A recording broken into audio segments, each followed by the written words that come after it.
So we're going to go ahead and do a few extra practice problems here with energy.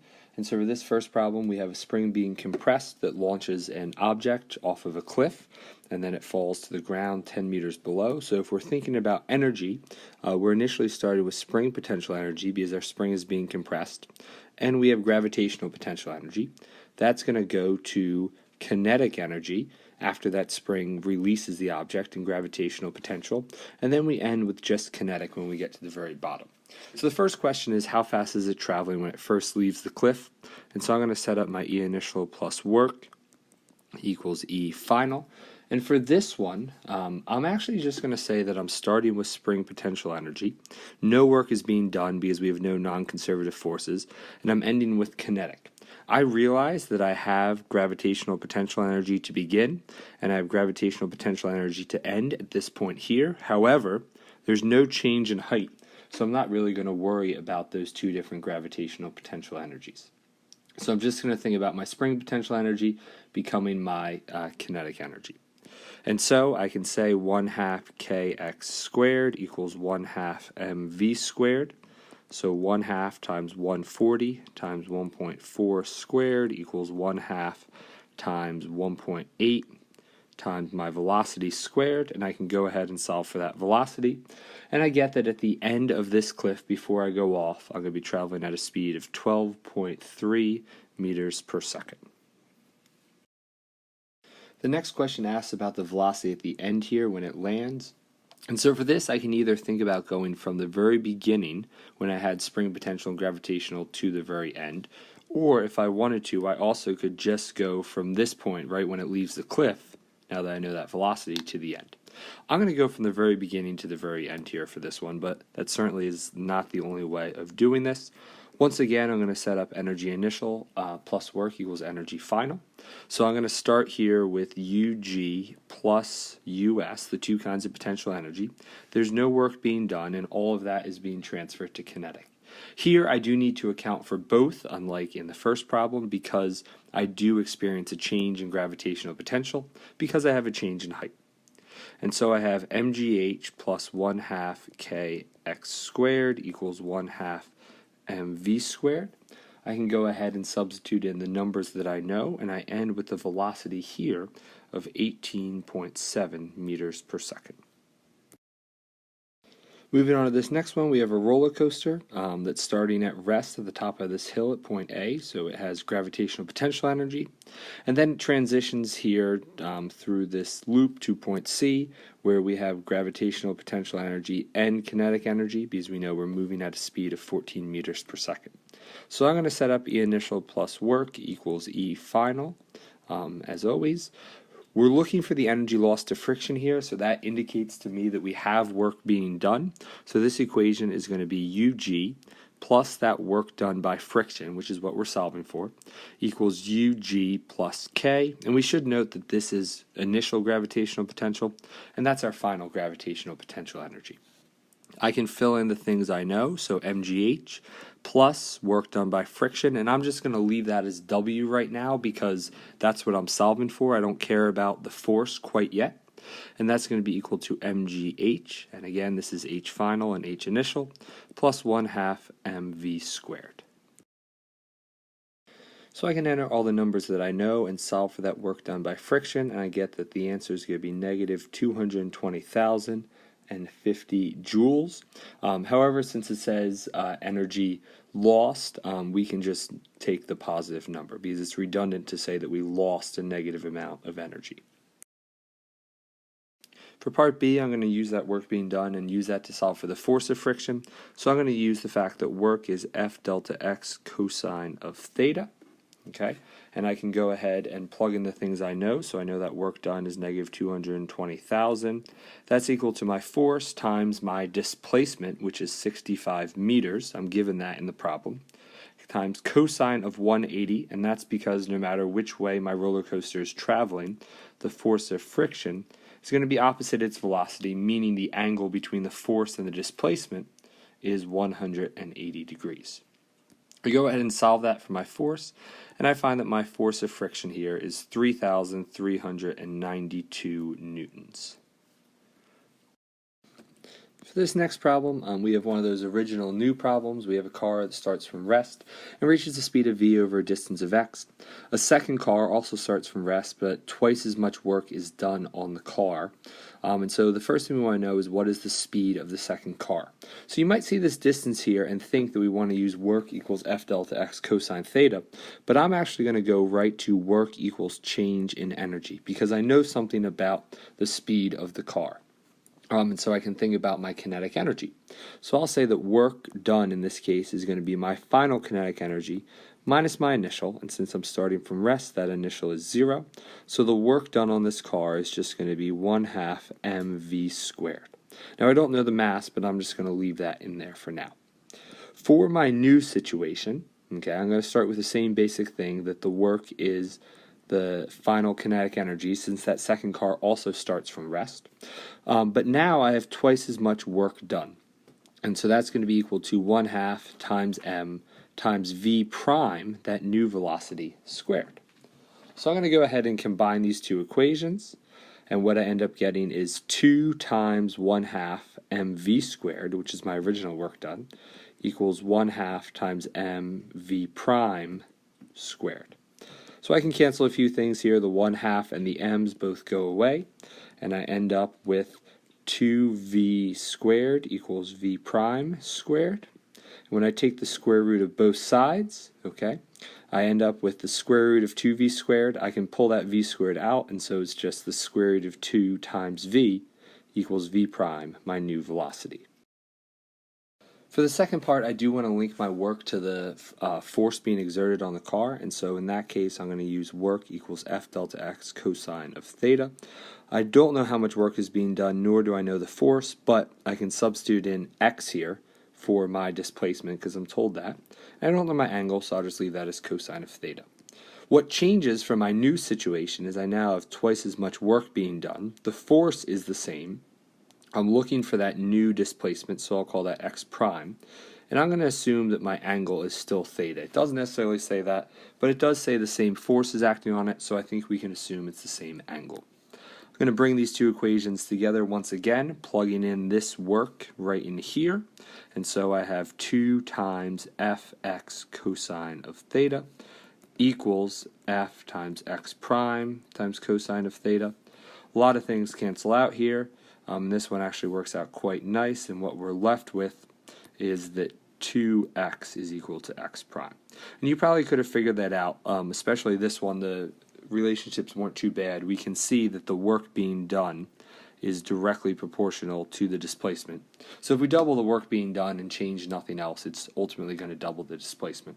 But you, of course, can solve it out using our new and old technique, like we do for a lot of other problems. One last problem here that we're going to work through, and in this case we have a box starting from rest at the top of an incline. It slides down this incline that's sloped at an angle of theta. We're told this incline is frictionless. It then slides along this level surface where there is some amount of friction, compresses a spring, okay, and rebounds, losing no energy in the process, slides back along the surface with friction and back up the hill some amount. So there are some similarities between this and your one problem on the quiz. The first thing we want to do here is we want to go ahead and draw our energy bar charts for the object at 3 different points in time. So we're going to start with our initial one where we have gravitational potential energy in the beginning. So we'll go ahead and draw our energy there. It's going to be all gravitational potential. Then, as we transition from A to B, B is when the spring is fully compressed, we're going to have only spring potential at B. However, there is going to be some amount of work being done between A and B as it transitions across this level surface. So we'll draw some amount of work being done, and then we'll subtract that from our final spring potential energy. Then we travel back across that surface from B to C, so some more work is being done, and we end up with some amount of gravitational potential energy. Once again, the math should add up, so however much work we do here, that should tell us how much we take off of our gravitational potential energy compared to that spring potential that we had at B. And so we see that we ultimately end up with less gravitational potential energy because work was done as it slid across this level surface 2 times. For part B here, we actually want to use some math to ultimately determine how far this block slides back up the incline before eventually coming to rest. So I'm going to set up my conservation of energy for this one. And so initially I start with gravitational potential energy, and I'm thinking about this point right here. I slide down and eventually come to this point here. And so I'm going to end with gravitational potential energy as well. Now, I realize that I gain kinetic energy in between. I realize that there's spring potential energy right here, but all I really care about is the energy I start with, which is gravitational potential, and the energy that I ultimately end with, which is also gravitational potential. The only thing I need to worry about, though, is making sure that I account for all the work that's done in between. And so I'm going to have here work done by friction as it slides across that surface with friction. I need to make sure I include that. So thinking about my gravitational potential energy, I'm going to have mgh is what I'm starting with. That's my initial height, plus the work done by friction, ff times delta x times cosine of theta equals mgh final. Two important things here. Okay, I don't actually know my height. What I'm given is that the length of the hill is 2x. So what I'm going to say is I'm going to say that if this is 2x, that height there is going to be 2x times sine of theta, where theta is the angle of the hill, which I am given. So that's going to be my initial height. For my final height, it's the same basic idea, except the length is d. That's what I'm ultimately looking for. So then the height is going to be d sine of theta. So I can substitute that in for the two heights. The other thing that I'm going to do is I'm going to think about that force of friction.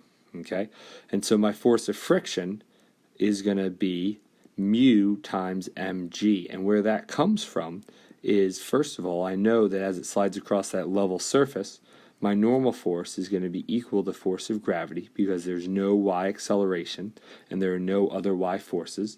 So that means my force of friction is just going to be mu k times my normal force, which is equal to mu mg. So I can go ahead and plug in those things. I have my height here is 2x sine theta and d sine theta. I substitute in for my force of friction, mu times mg. My distance traveled along this part is actually going to be 2x because I go across it twice, and each time is a distance of x, so that's why I have that 2x there. And then my angle is going to be 180 because the force of friction is opposite the direction of my displacement. I can go ahead and cancel some things out here. The mg's are in every single term, so that goes away. Cosine of 180 just becomes -1. And so what I'm left with is 2x sine of theta plus mu times 2x times -1 is equal to d sine of theta. I'm going to factor the 2x out on this side, and so what I'm left with is 2x times sine of theta minus mu, and that all is going to be divided by sine of theta to solve for that distance back up the hill that this box will rebound. For part C, we're asked about what will happen if the mass of the object increases. So the first thing we're asked about is, will the velocity of the box when it reaches the bottom of the hill increase, decrease, or remain the same? So we think about that transition from the top to the bottom. We have gravitational potential energy becoming kinetic energy, and we can see mathematically that the mass will cancel out. So that means that this will remain the same. However, we want to explain this conceptually if we can. To explain it conceptually, I would say that if we have more mass, that does mean we have a greater gravitational potential energy. However, it also means that we need a greater kinetic energy at the end to be traveling at the same speed, and therefore the velocity actually remains the same. We start with more gravitational potential, and we end with more kinetic, but the velocity doesn't change. For part 2 here, we're worried about how that increase in mass will affect the distance we travel back up the ramp, and we can look at this expression we derived here in B, and we see that mass is nowhere to be found in that, and so once again this is going to be a case where it remains the same. And the conceptual explanation here would be similar to what we had for part 1, but we start with more gravitational potential energy. However, in this case, there's going to be more work being done, because increasing that mass increases the force of friction and therefore the work being done, and so we travel to the same height once again. For the last one, we're thinking about this transition here where we start with gravitational potential energy at the very beginning. Some work is being done, and then we eventually end with spring potential energy when that spring is compressed. And we want to know if the spring, the distance the spring is compressed, will increase, decrease, or remain the same. And so we could go ahead and plug in our values here. We know UG is going to be mgh. Our work done is going to be mu mg, that force of friction, times x, the distance it slides, times cosine of theta, and that equals 1/2 kx squared, our spring potential energy. We notice here that because there's no mass in that final term, mass does not cancel out. And so increasing these masses here will have an impact on how far the spring is stretched or compressed, and it will cause that distance to increase. From a conceptual standpoint, what we can say is that we start with more energy, okay, and even though more work is being done, we still have the same velocity when we hit the spring, but the increase in mass causes a greater kinetic energy when we hit the spring, and therefore the spring is compressed more as that kinetic energy becomes spring potential energy.